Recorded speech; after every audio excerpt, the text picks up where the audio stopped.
સુરતમાં પોલીસ ખાતું ગુનેગારોને અસામરિક તત્વોને ડામી રહી છે। જોકે તેમ છતાં પણ ગુનાઓ સતત વધી રહ્યા હોય તેમ લાગી રહ્યું છે। રાંદેરમાં નજીવી બાબતે મિત્રએ જ મિત્રની ચપ્પુના ઘા મારી નિર્મમ હત્યા કરી નાખતા પોલીસ દોડતી થવા પામી છે અને પોલીસે ગણતરીના કલાકોમાં જ હત્યારાને પણ ઝડપી પાડ્યો છે।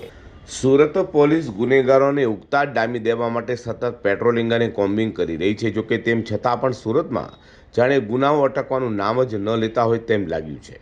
કારણ કે રોજે રોજ હત્યાના પ્રયાસ થતા હત્યા જેવી ઘટનાઓ સામે આવતી હોય છે, ત્યારે રાંદેર વિસ્તારમાં હત્યાની ઘટના બની હોવાનું સામે આવ્યું છે। વાત એમ છે કે સુરતના રાંદેર મોરા ભાગડ ખાતે રહેતો રાહુલ ગોરસિંગ તેના મિત્ર રાજા સાથે મજૂરી કામ કરવા માટે ઘરેથી નીકળ્યો હતો। જોકે બંને વચ્ચે રાંદેરના હનુમાનજી ટેકરી પાસે કોઈ બાબતે ઝઘડો થયો હતો, જે ઝઘડામાં આવેશમાં આવેલા મિત્ર રાજાએ રાહુલ પર ચપ્પુ વડે ઉપરા છાપરી ઘા ઝીકી દીધા હતા।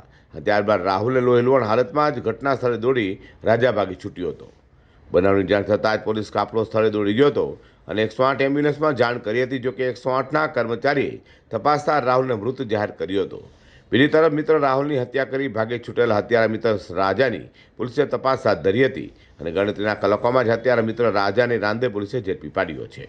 રાંદેર વિસ્તારમાં બાણકી સ્ટેડિયમ નજીક બે છૂટક મજૂરી કામ કરતા બે યુવાન મજૂરો જે રોજ સાથે જતા આવતા હોય છે અને બંને વચ્ચે કંઈક ગાળાગાળીનું બનાવ બનેલ, જે ગાળાગાળીના હિસાબે આરોપી જે છે એ છરી લઈ આવીને ચપ્પુથી મરણ જનારને 3 ઈજા કરેલ છે અને ઈજાના કારણે જે મરણ જનાર છે એ સારવારમાં લઈ આવતા દરમિયાન મૃત્યુ પામેલ છે।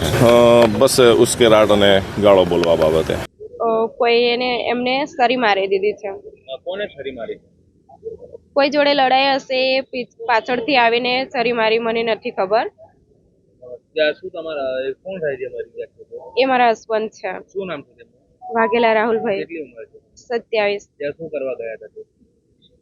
મને નથી ખબર શું કામ ગયા છે। ત્યાં જઈને એ દરરોજ બેસી રહે છે। કઈ બાજુ? ભાણકી સ્ટેડિયમની પાછળ। તો બંને મિત્ર વચ્ચે એવી તો કઈ બાબતે ઝઘડો થયો કે તે હિંસક બની ગઈ હતી અને એકની હત્યા પણ થઈ છે, તે તપાસનો વિષય છે। ત્યારે હત્યા મામલે રાંદેર પોલીસે વધુ તપાસ હાથ ધરી છે।